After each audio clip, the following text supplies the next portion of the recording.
Salut à tous, nous voici pour le nouveau tuto numéro 9. Alors aujourd'hui on va travailler sur la 106, on va travailler aussi sur le train arrière de la voiture. L'objectif c'est de changer les fusées, le roulement, le moyeu et les plaquettes arrière. Alors pourquoi je veux faire ça? Déjà dans un souci d'entretien et de préventif de l'auto. Et puis surtout la dernière fois que j'ai fait le réglage du train avant, le parallélisme, on s'est rendu compte sur les mesures que le train arrière était légèrement tordu. Et sur les 106, Saxo et autres trains arrière de ce type de chez PSA, le souci vient souvent des fusées. Elles sont dans un matériau qui n'est pas très noble. Donc l'avantage c'est qu'elles servent de fusible, c'est-à-dire que si on touche, on frotte, c'est la fusée qui va légèrement se tordre plutôt que le train arrière. Mais par contre très rapidement on se retrouve avec une épure de géométrie de suspension arrière qui est pas top. Et surtout en plus aussi, là je me suis rendu compte que j'ai un léger jeu. Alors c'est pas énorme, il doit y avoir 2-3 mm sur la roue arrière, donc ça veut dire que le roulement commence à fatiguer, faiblir, à vieillir. Donc on va le changer. Donc l'auto est surélevé. J'ai déjà fait pour info le train, l'autre côté du train arrière. Donc ce jeu je ne l'ai pas de l'autre côté suite au changement. Donc c'est vraiment qu'il y a une nécessité de le faire. Je vais tomber la roue. On va tomber les goujons et aussi les tiges fitées qui sont à l'intérieur pour pouvoir accéder et changer les plaquettes, moyeu, roulement et la fusée. Pour ce faire, je suis allé chercher, donc chez, ça c'est la fusée arrière, donc chez D2S Racing, donc ils refont les fusées hein, à l'identique de la 106 le matériau est peut-être un petit peu plus noble, un petit peu plus rigide. Donc ça c'est l'ancienne qu'il y avait sur la voiture, sur le côté gauche.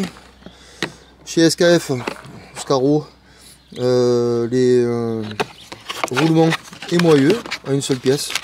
On va gagner du temps pour le montage. Et des plaquettes d'origine, je mets à l'arrière sur la 106 SS en groupe N. J'ai pris des Brembo pour pas être embêté. Allez, je tombe la roue, je défais les épures de fixation des roues et on attaque. Voilà, la roue est enlevée. Et donc pour sortir ces fameux goujons, je vais utiliser la technique de l'écrou contre écrou. Donc j'ai mis un écrou, j'en mets un deuxième par-dessus, afin qu'ils viennent tous les deux en contact. Je vais les serrer fortement les deux. Et après, je vais bloquer avec le frein à main le disque. Et je vais pouvoir dévisser en actionnant sur celui-ci. Celui-ci va vouloir se dévisser, mais vu qu'il est contré par cet écrou-là, il va entraîner avec lui la tige filetée. Et donc on va pouvoir les défaire. Je vais mettre un petit peu de dégrippant pour faciliter la tâche. Et puis c'est parti.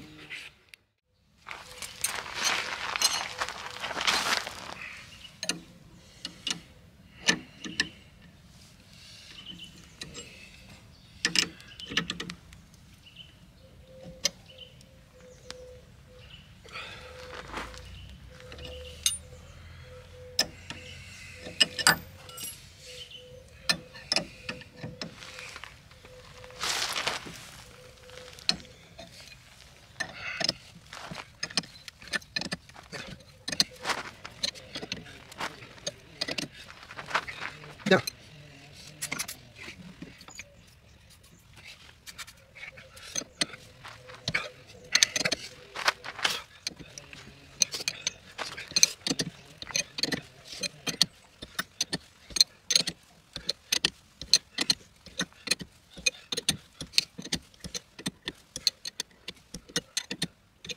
Voilà.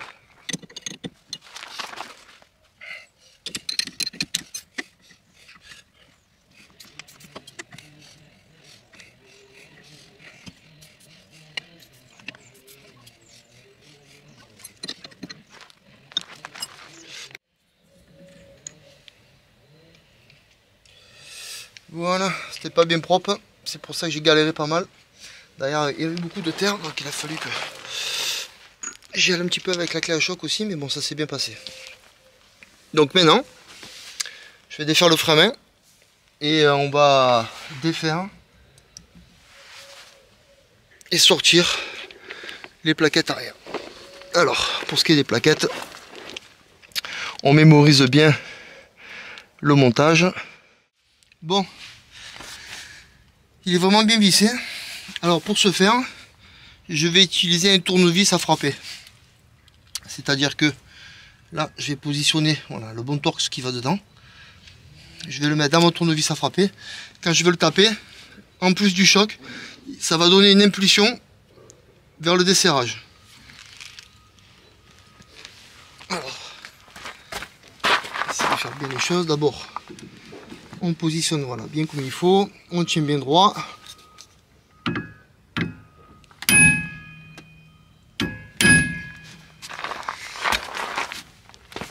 Est-ce que ça suffit? Verdict. Oui. Yes. Super.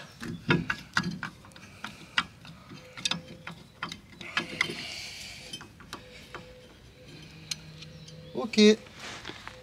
Voilà, donc le disque. Il va falloir le nettoyer hein, parce que j'ai mis plein de grippins pour le freinage. Prochain coup, ça sera pas top. Donc là, on se retrouve avec le moyeu, le roulement qui est à l'intérieur. Donc on va sortir tout ça. D'abord, on va rentrer dans le piston. Je vais le mettre là-bas pour le nettoyage tout à l'heure.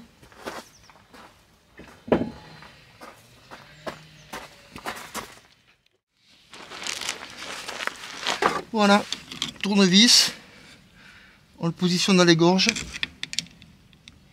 Et on fait tourner le piston dans le sens des aiguilles d'une montre. Et comme vous pouvez le voir, il est en train de rentrer dans le caoutchouc. C'est parfait. Donc attention de ne pas pincer le caoutchouc.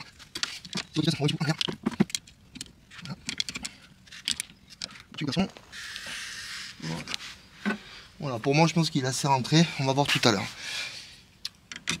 Le piston est remis en profondeur pour pouvoir glisser tout à l'heure les plaquettes neuves qui sont plus épaisses.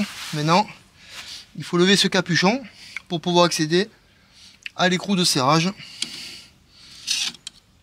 Donc, on va essayer d'insérer un tournevis et de serrer, défaire tout ça.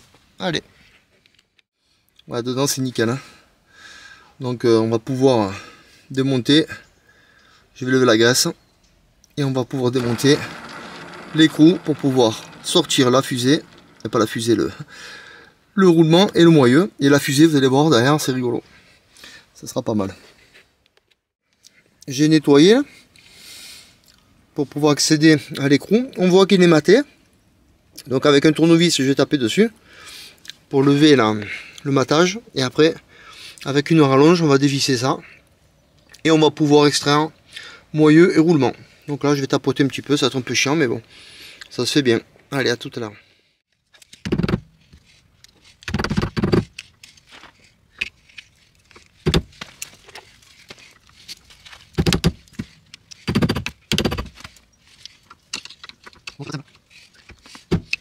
Vas-y,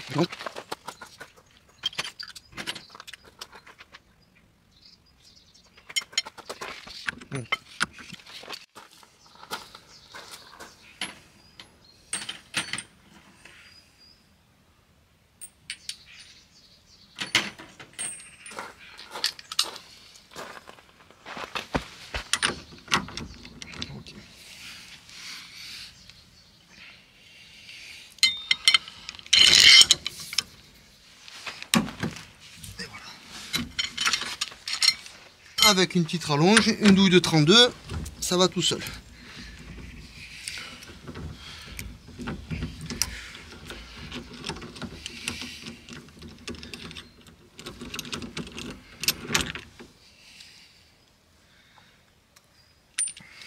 L'écrou, il est là.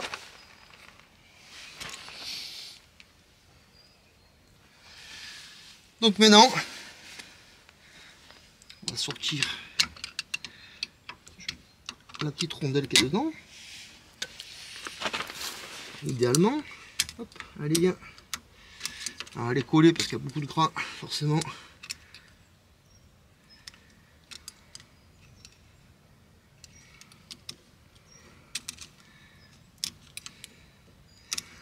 Ah, la vilaine.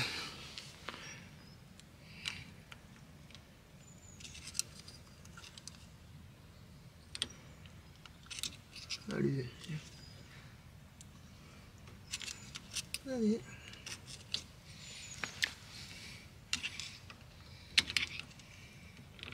Voilà, deux tournevis c'est mieux qu'un gros doigt.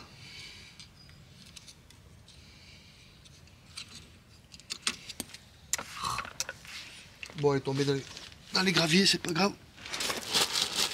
On va nettoyer ça. C'est les inconvénients de travailler à l'extérieur, mais bon, je vais pas me plaindre. Hein. Voilà, tout propre, nettoyé, je la mets de côté. Et on va sortir ça maintenant. Sortir moyeu roulement en une seule fois. On va utiliser un arrache roulement, un extracteur. Donc on va aller chercher les trois griffes derrière. On va positionner au centre. Voilà. Là je positionne au centre.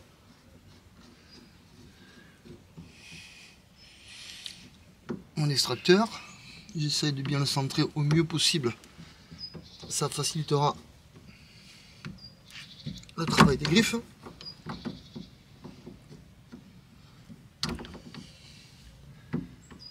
Voilà qui est pas mal. Par sécurité, je mets une petite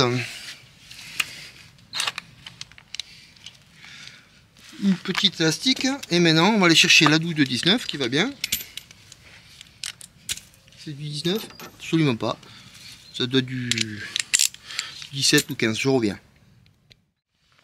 Bon, mais c'est du 14. J'ai dit que de la merde, c'est du 14. Bon, c'est pas bien grave. Alors, on positionne au bout la clé à choc en mode vissage. Et on va laisser faire le travail de la clé à choc. Et vous allez voir, on va se mettre en appui donc sur le bout de la fusée. En vissant, eh ben, ça va tirer vers soi le moyeu et le roulement. Et voilà.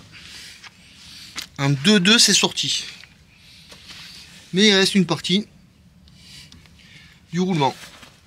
Vous voyez, comme à chaque fois. Donc on va le sortir avec la même méthode. Donc je dégage la clé.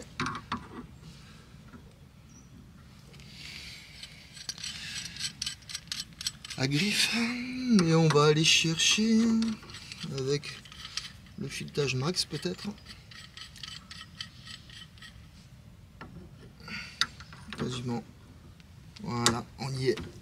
On passe derrière les trois griffes. Voilà, là je suis passé derrière les trois griffes. Je les maintiens avec un petit peu de serrage. Parfait. Je me sécurise à nouveau avec mon élastique pour que ça reste en place. C'est vraiment histoire de que ça bouge pas trop. Et donc même méthodologie, clé à choc, on visse et ça vient. Voilà,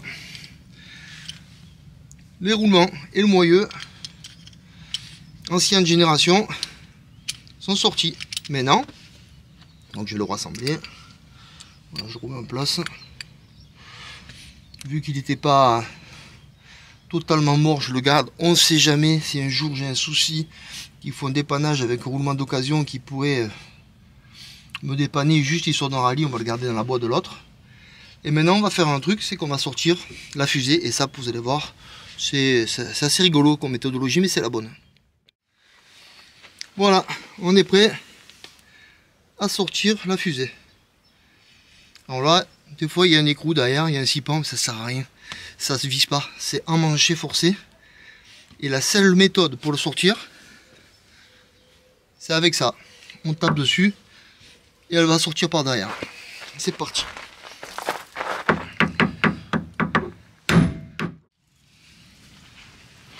Voilà.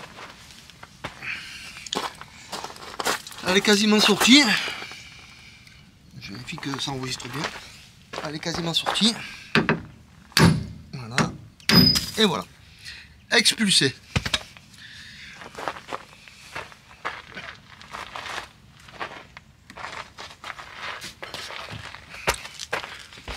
Et comme vous pouvez voir, c'est les cannelures là qui la maintiennent à l'intérieur. Il n'y a pas de vissage, il n'y a rien d'autre. Ça c'est du fake. C'est à mon avis, c'est pour tourner pour tenir l'outil pendant la conception de, à mon avis, de la tige. Bon, je vais nettoyer dedans, je vais graisser et on va monter la nouvelle fusée. Même méthodologie, mais on va pousser par derrière.